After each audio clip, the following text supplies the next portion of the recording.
In Psalm chapter 2, verse 1, David asked the question, "Why do the heathen rage, and the people imagine a vain thing?" The answer to that question is found in Psalm chapter 14 and verse 1. "The fool hath said in his heart, There is no God. They are corrupt. They have done abominable works. There is none that doeth good. The Lord looked down from heaven upon the children of men, to see if there were any that did understand and seek God. They are all gone aside. They are altogether become filthy. There is none that doeth good, no, not one." Paul repeats this when he writes in Romans chapter 3, verse 10, "As it is written, there is none righteous, no, not one. There is none that understandeth, there is none that seeketh after God. They are all gone out of the way. They are together become unprofitable. There is none that doeth good, no, not one. Their throat is an open sepulchre. With their tongues they have used deceit.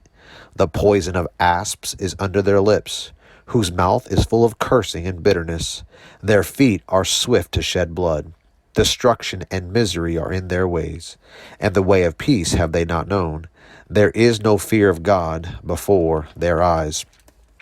And boy, doesn't that describe the state that America's in, with the looting and the rioting and the so-called protests and the mainstream media who encourages it all. Why is that? Well, in Psalm chapter 2 and verse number 2, the Bible says, "The kings of the earth set themselves, and the rulers take counsel together against the Lord and against his anointed, saying, Let us break their bands asunder and cast away their cords from us." So the people follow those in leadership, and those in leadership say, "There is no God." And they turn their backs on God, and they act accordingly. Now in verse 4 of Psalm chapter 2, we have the last laugh. The Bible says, "He that sitteth in the heavens shall laugh. The Lord shall have them in derision." The question is, whose fool are you? Are you the fool that has said in his heart, "There is no God"? Or will you be a fool for Christ's sake? The Bible says it pleased God by the foolishness of preaching to save them that believe. The preaching of the cross is to them that perish foolishness, but unto us which are saved, it is the power of God. May God bless.